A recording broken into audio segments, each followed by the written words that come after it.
Trial এত তাড়াতাড়ি কেন শুরু করলো? সঞ্জয় রায়ের এমন তো নয় ট্রায়াল কমপ্লিট হলে তার ফাঁসি হবে, সব দোষী ধরা পড়ার পরেই জানি যে ফাঁসি হয়। তো সেক্ষেত্রে এত তাড়াহুড়ো করে ট্রায়াল কেন? এটা তো সিবিআইয়ের দায়িত্ব।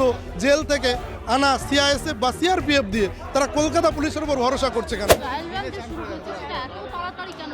এটা আমারও প্রশ্ন। এই ট্রায়ালটা শুরু হওয়ার কি দরকার ছিল? দেখুন, আমার কালকে অভয় মা বাবা আজকেও এই মিছিলে আছে এবং ওনারা কালকে আপনাদের মিডিয়ার সামনে হতাশা প্রকাশ করেছে। এবং আমি যেটা বলতে চাই যে সিবিআই প্রথমেই বিভিন্ন কিছু নিয়ে মনে হচ্ছিল তদন্ত দ্বারা ঢিলে ঢালা, কিন্তু আমার প্রশ্ন যে তাদের তো একজন আইনজীবী আছেন।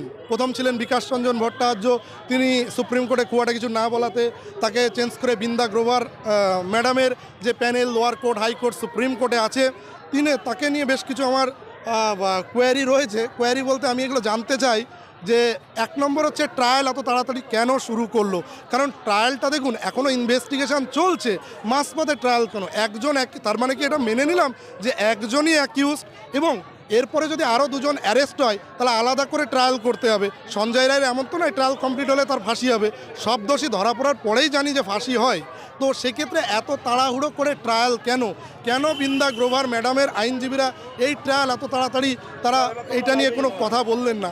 দ্বিতীয় প্রশ্ন হচ্ছে যে সুপ্রিম কোর্টে যেখানে লাইভ স্ট্রিমিং হয়েছে সেখানেই কোনো কনস্টিটিউশনাল প্রভিশন আছে? আমার এটা জানা নাই, এটা আইনজ্ঞরা বলতে পারবে। যে লোয়ার কোর্টে যে চলছে সেখানে ক্লোজ ডোরে হতে পারে, ক্লোজ ডোরে যদি সেরকম কোনো প্রভিশন থাকে হোক। কিন্তু এর আগে আমি কামদুনি মামলাও দেখেছি যে লয়াররা লড়াই করেছিল লোয়ার কোর্টে, তারা কেস লড়াই করলো, হ্যাঁ, সেখানে লোয়ার কোর্টে কেন? এটা আমার প্রশ্ন। সেটা নিয়ে যদি প্রভিশন থাকে যে সেইভাবেই করা হবে, কিন্তু অ্যাডভোকেট অন রেকর্ডস মানে বৃন্দা গ্রোভার ম্যাডামের যিনি এখানকার কোর্টে লয়ার আছেন, উনি বাইরে এসে আমাদের কিছু জানাচ্ছেন না কেন? কামদুনি মামলাতেও সেম, যখন কোর্টের ভিতরে হিয়ারিং চলছিল বাইরে এসে কিন্তু অ্যাডভোকেট অন রেকর্ডস তারা কিন্তু বাইরে জানাচ্ছিল কি আপডেট। সেম কেস, তো সেম কেস বলতে রেপ অ্যান্ড মার্ডার কেস। সেক্ষেত্রে আমরা এই ধোঁয়াশার ভিতরে কেন? এই ধোঁয়াশা আমাদের ক্লিয়ার করা হচ্ছে না কেন? তৃতীয় প্রশ্ন হচ্ছে যে সঞ্জয় রায় যেদিন নাম বলল বিনীত গোয়েল এবং ডিটি যার নাম বলেছে, তারপরে পুলিশ টিন বাজানো শুরু করলো এবং তারপরে তাকে ভার্চুয়াল হিয়ারিংয়ে হাজির করানো হচ্ছে কেন? আমার প্রশ্ন হচ্ছে যে সিবিআই কেন অবজেকশন দিচ্ছে না? দেয়নি যে এটা তো সিবিআইয়ের দায়িত্ব।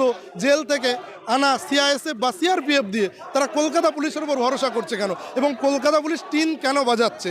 Sanjay Roy accused, criminal, prime suspect, কিন্তু সে যে দুটো নাম বলেছে এই নাম রিপিটেডলি বিশ্বের সমস্ত মানুষ বলেছে, তাদেরকে সিবিআই আজও ডাকেনি।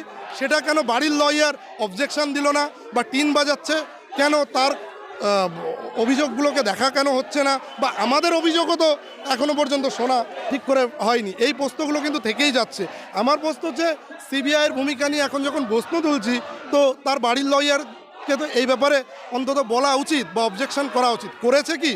আমার এই নিয়ে ডাউট আছে, কারণ আমরা এখনও পর্যন্ত রাস্তায় নেমেছি কিন্তু কেউ এখনও জানে না লোয়ার কোর্টে বাস্তবে কি হচ্ছে বা তার লয়ার টিম যারা লড়াই করছে তারা কি করতে চাইছে।